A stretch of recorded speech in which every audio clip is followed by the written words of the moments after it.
Welcome back, everybody, to the Northwest Sportscast. Today, there is not a lot of news to cover in Seattle. The Mariners have not done much in a while.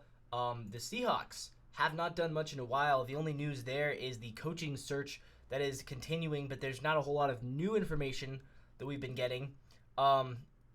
So today we're going to talk about the Kraken. That's something that's fun. We don't talk about the Kraken very much on this show. I wish we did more. The Kraken, unfortunately, though, this is not a fun conversation to have because the Kraken have lost 4 games in a row. They lost to the Penguins 3-0 on January 15th. Then the next day lost to the Rangers 5-2. Then on the 18th, last Thursday, they lose to the Oilers 4-2. And then on Sunday, they lost to the Maple Leafs 3-1. So the Kraken, in their past 4 games, they have been outscored by a grand total of 15-5. They've only scored 5 points in the last 4 games, and that is a little bit concerning. They were on a really, really good run. They had won, I believe, 10 games in a row, 9 in a row, and all of a sudden now they're dropping these games. And I think part of it is the correction, but another part of it is just the offense has not looked the same since Matty Beniers went out on January 15th with a concussion. And I know Matty Beniers has not been having a great season, but you start to wonder how much of a factor was he? Because after they lost him, the offense has been abysmal. And it's not like we're losing these games like 6-0. It's like 3-2, 4-2. Like, you should be able to put up 3 points a game in hockey. Like the NHL, the modern NHL, 3 points is pretty normal to score. So the fact that the Kraken are struggling so much is a little bit concerning. You look at the last game against the Maple Leafs.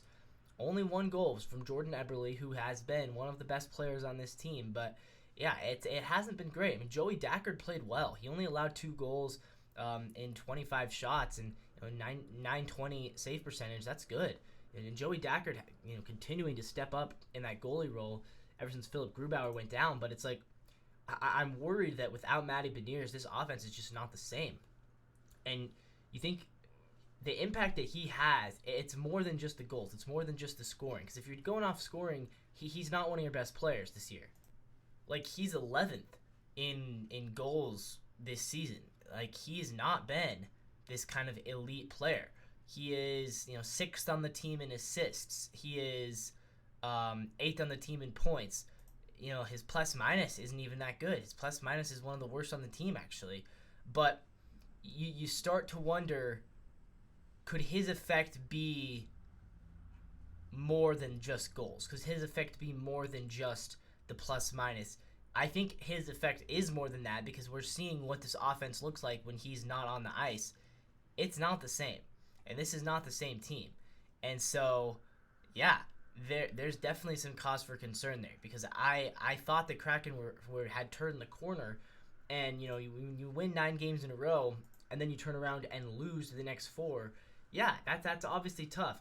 It kind of reminds me of the Mariners. Mariners in August when they won 8 in a row and then lost 4 in a row right after winning 8 in a row. It's like you're offsetting that momentum. Of course, what the Mariners did was they won 8, lost 4, and then won the next 8. So maybe the Kraken can do that and then go on another 9-game winning streak. I don't know. But what I do know is that you don't want to undo all the progress, right? Because the Kraken, after the time they had won 9 in a row, they had found themselves in the 4th seed in the West. Well, now they have been passed up again, and now they're in danger of actually falling into 6th place in the West, which is really not what we'd want to see at all. Right now, they are tied with the Flames for 5th place, tied with the Flames with 47 points. So the Kings and the Oilers are both at 53 points. They are tied for 3rd and 4th, and then the Flames and Kraken both are 6 points behind. So, can we catch up to the Kings? I think we can. The Oilers have been really hot lately. They've won 13 in a row, excuse me. So the Oilers have been incredibly hot. But yeah, I mean, can we catch the Kings? I think we can. I think we can absolutely catch the Kings. It's just a matter of being able to do that. You still have some time this season, and the season ends in April? So there's definitely time We are now slightly over halfway through the season. And 46 games have been played, so there's still another 36, I believe, if I'm doing my math right, 36 more to go. So yeah, you still have major opportunities on the board to catch up with the Kings, but the point is you got to start going soon, because what you don't want is there's a week left in the season, there's 4 games left, and you're still playing catch up. You preferably want to give yourself some time and get into the playoffs. And of course, if you miss the playoffs, is it the end of the world? No, you're still a young franchise. You're still a very young team that's still growing, finding its footing and everything. But if you do miss the playoffs, it symbolizes it's a step back, right? Because last season, they not only made the playoffs, they won a playoff series.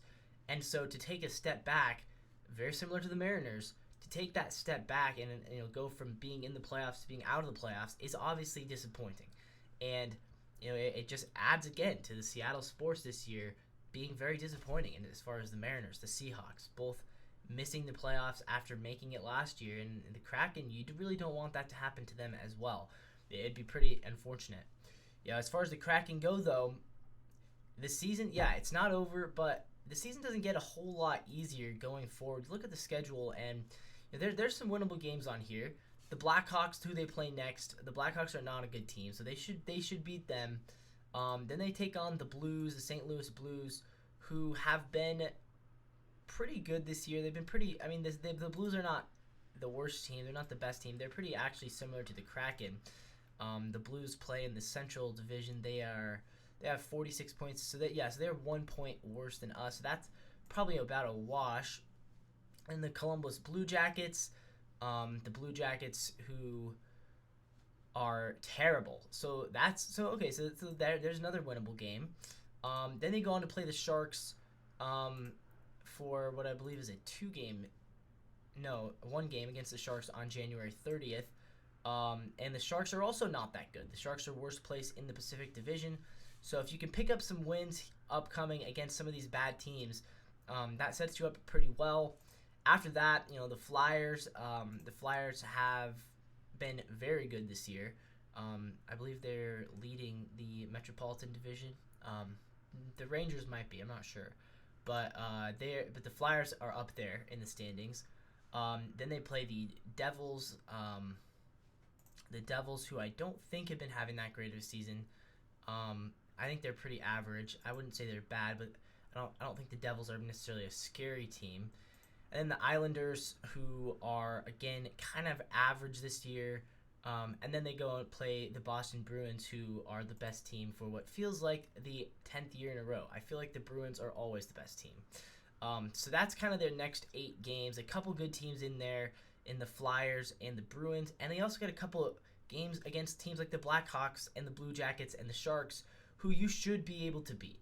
So I think the Kraken, you can pick up some wins early in that stretch. Maybe get lucky against the Flyers. I don't know. But there's a scenario where, the Kraken go 5-3 in the next 8 and put themselves in a very good position moving forward as far as making the playoffs.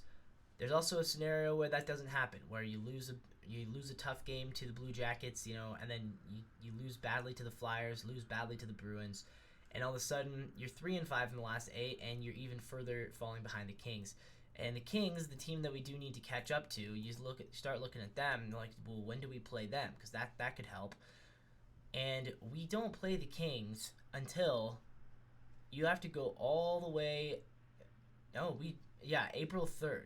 We don't even play them. We don't play them until April 3rd. So that's a long time in between there for us to catch up to them. But what we don't want is by the time April 3rd rolls around that, we're so far behind that it doesn't even matter. We want to put ourselves in a position where we can overtake the Kings for 4th place in the Pacific Conference, and in that case, we can give ourselves a shot at the playoffs. And the Kraken this year against the Kings earlier on in the season, they are, I believe, 1-1. I'm not sure. Have we played them a 3rd time? It looks like, we've played them twice. We beat them the 2nd time by 1 point. We lost the 1st time by 1 point. So clearly we're very close.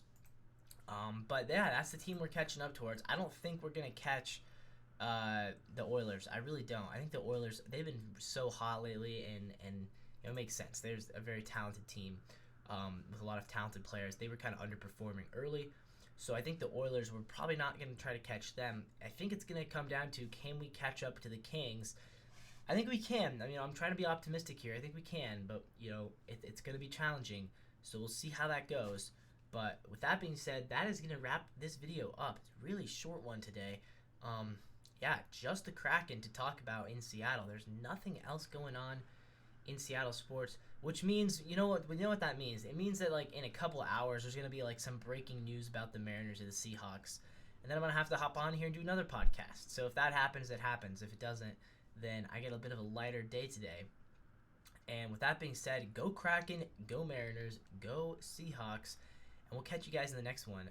This is the NW Sportscast. Thank you all for watching.